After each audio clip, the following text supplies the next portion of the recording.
So a lot is happening in the nation of Zimbabwe, particularly the political arena, and the issuance of this letter has raised a lot of questions than answers.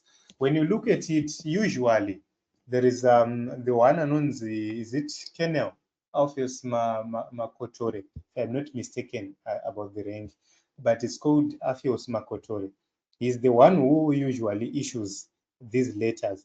But for the first time, and for also an unknown reason, this one was issued by one Anonzi Moyo. It was signed for Anonzi Moyo for Public Relations Department.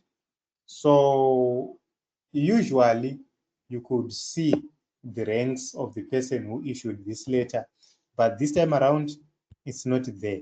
So since it has been shared by the government spokesperson, then everybody regards it as original as it is.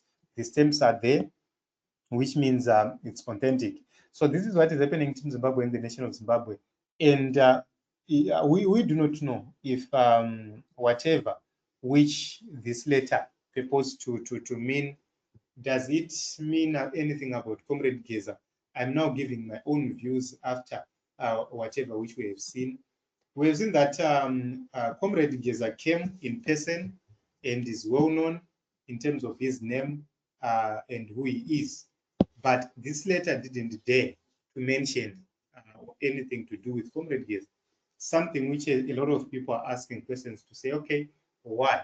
And also, one thing which we need to note is that ZANU-PF always wear my uniform, Aero Picture Republic. That is ZANU-PF people for you, Barakash, wearing my trouser, a military. And they've been doing it with impunity. They've been doing it for a very long time.